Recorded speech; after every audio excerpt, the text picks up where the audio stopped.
But I would put it down that we've built ourselves another fairly large dam just by what we can hold in the soil.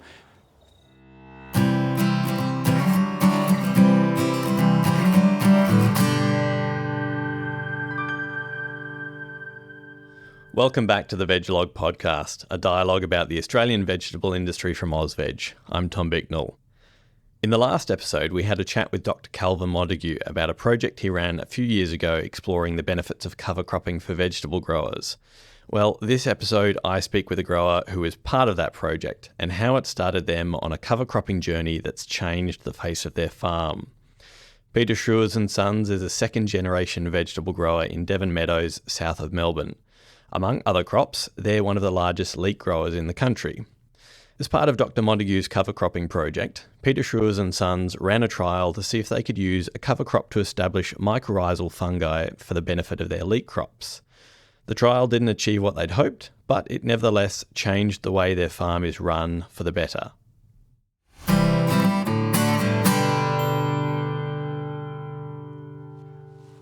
I'm Darren Schreurs from Peter Schreurs and Sons Vegetable Farm. I'm in partnership with my two brothers, Mark and Paul. My father established this business back in the 1960s. In the 1980s and the 1990s, myself and my brothers became interested, so we had to expand, and we bought this property here that we're on now, 400 acres in Devon Meadows. So my role in the business is I'm in charge of controlling insect pests, weeds, diseases, and the fertilisation of all our crops. The crop we're in now, we've got a cover crop of oats and buckwheat. Our farm mostly consists of a sandy loam. We have some sandy blocks and some sticky clay blocks as well. We were approached about 6 years ago by Kelvin Montagu about establishing mycorrhizal on our leek crops, and I thought that would be a great way for leeks to help take up more nutrients from the soil.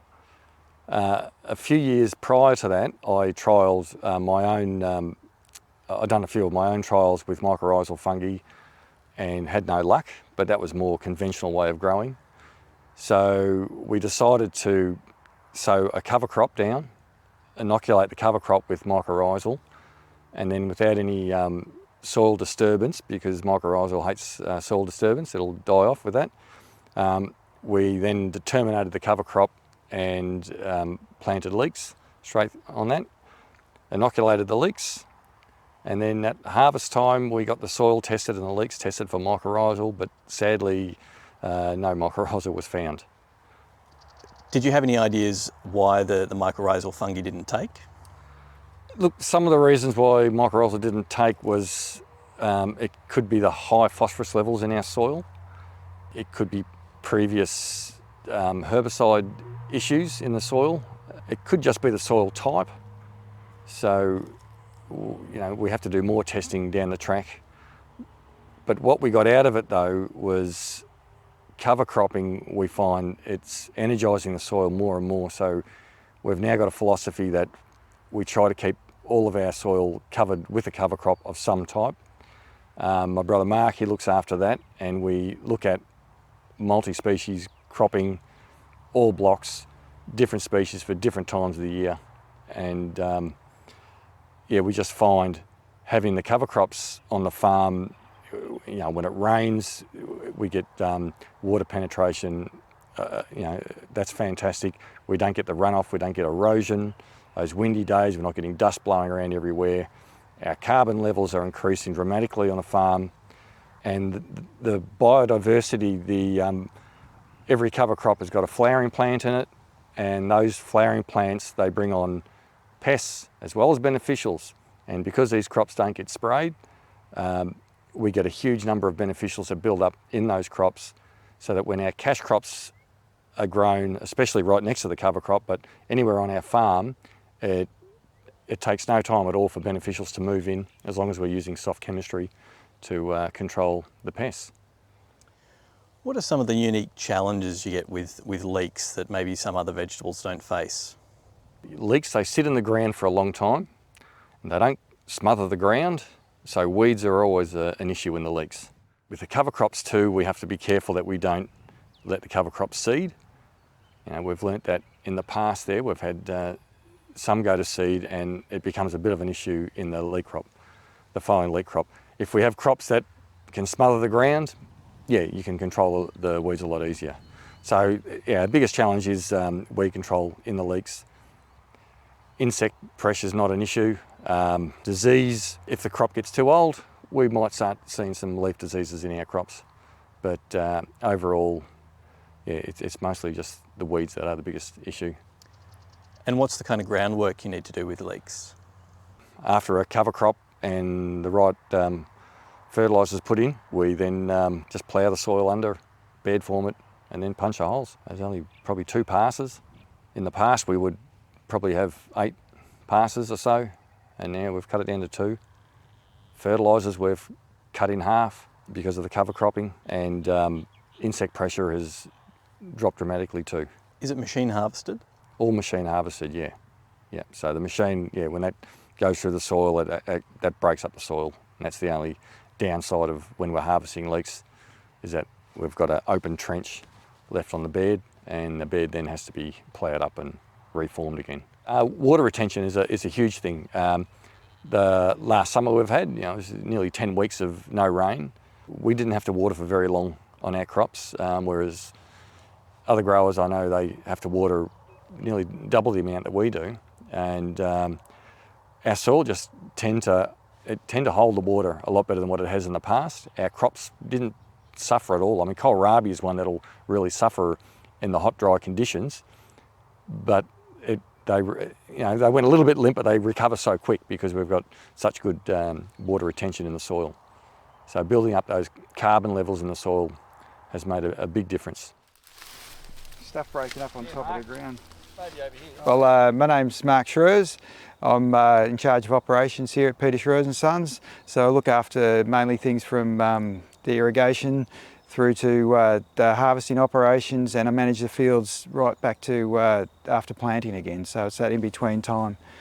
But that's the main part of my role, amongst other things, of course. So what field are we standing in here at the moment? What are we looking at on the ground? All right, what we're looking at here is a cover crop that has been planted in last December. It's now mid-April.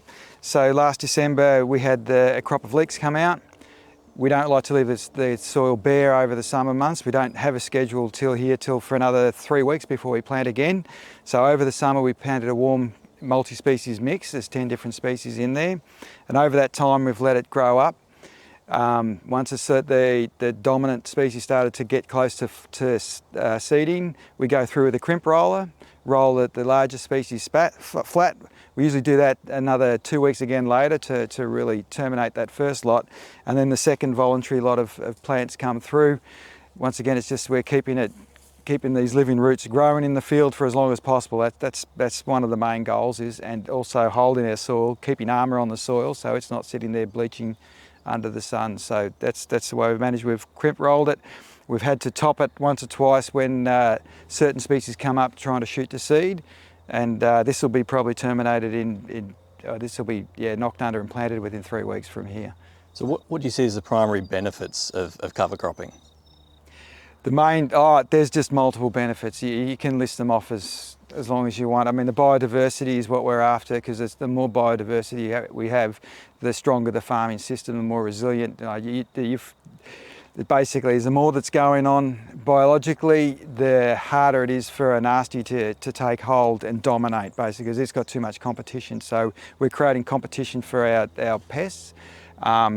We're basically sequestering a lot of carbohydrates into the soil, so while it's sitting there doing nothing, it may as well be sitting using the sunshine. The carbon dioxide in the atmosphere, turning all that into carbohydrates for the soil, encourages more biology and everything like that. So, and we try to do that in amongst as little disturbance as possible. We still use tillage because it's a high intensive horticulture, so tillage comes into it, but one of our main goals is to leave the ground alone, untouched for 6 months of the year. That's what we're trying to work towards, is keeping things undisturbed and allowing that time for recovery, really, for biology and diversity to recover again. So that's one of the main goals. There is also the nutrients you can get from different types of species. to get ground ready for planting is a breeze, because the ground just 1 or 2 passes, it's broken up, ready to go. So the water holding capacity of the soil, so with all the extra organic carbon that we're building, and we've gone from 0.5% when we started, we're now averaging up close to 4%. We're aiming for 5%, but we've been managing to get there, and we're noticing that with the drainage of the soil is so much better, plus the water holding capacity in the farm is it's been outstanding the last few years. I'm looking forward to the next drought, because then it'll really prove whether we're on the right track or not. But I would put it down that we've built ourselves another fairly large dam just by what we can hold in the soil. So in a crop like this, if we get like the rain event we had a few weeks ago, 60 mil of rain overnight, there's almost no runoff at all. That water is going in where it's wanted, and it's not taking soil and nutrients away from it. It's staying here. So it's a way to just preserve your soil and build it up. So it's kind of about regeneration, really. Is that the cover crops are just part of a way of keeping life happening and regenerating our soil. So our aim is to make sure the farm, and it's sort of so far working, we want the farm to be better by the day we leave it than when we found it. And we just want to be constantly improving it and making the whole system more resilient. And so far it's been working very well. And are there any, trade-offs or challenges introduced by cover cropping? There's always trade-offs, there's always challenges. The trade-off is, and some people balk at that because they think, oh boy, I'm putting energy into a crop that I'm just turning back into the soil again, when I could have been having a cash crop in there. Yes and no. The thing about cover cropping is you got to look at it, it's going to lower your inputs long term. Okay, you might be able to get an extra cash crop off there, but all the inputs you've got to put in there to keep that constant cash cropping going is going to, anyway, it's going to shrink your bottom line. Whereas this, okay, the soil's sitting there without a cash crop for a certain few months, but that's making you less reliant on other outside inputs and synthetic inputs. So I know that's one of our aims too, is to eventually, we want to cut all synthetics out altogether. That's the ultimate aim. So, and we've certainly used very little now. We don't need it so much. So. Would you encourage other growers to explore cover cropping and to get involved in some of the research trials that the operation here has tried? Oh yeah. I did just have a go. That's my thing. Is I know a lot of in the regenerative space, you hear a lot of people talking, and some, especially some of our friends across the other side of the Pacific, they really get adamant about, and they're not wrong, but they get adamant about critical timing and all this sort of stuff. And that is true when you want to get really nuanced about it. But to get a start, have a go. It's just, nothing too bad can go wrong, put it that way. You can't stuff it up that much. So have a crack. I mean, the great start, if you're not sure, especially like this part of southeast Australia, a good starting point is just get a mix of rye corn and vetch. Great starting mix. Sow that down. Just keep an eye on it. Let the vetch flower. The rye corn just start to head, then terminate that. See how you go. See how that works in for your system. But every system's different, and every farmer's got to find their own way. So what works for us, and we've really made cover cropping an integral part of our operation. Other people, it may not be suit them quite as well, but they have to find their way. But have a go, that's all I say, is just have a go. That's the thing, you can't go wrong. Not too much anyway.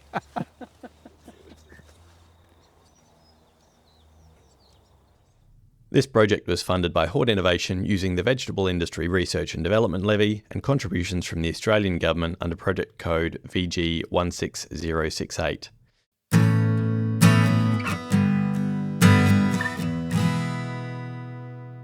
You've been listening to the Vegalogue podcast. Don't forget to subscribe and give the podcast a rating and review to help others find us. Vegalogue is produced by AUSVEG, the peak industry body for Australian vegetable growers. You can find more news and information from AUSVEG at ausveg.com.au, on our social media channels, or in Australian Grower magazine.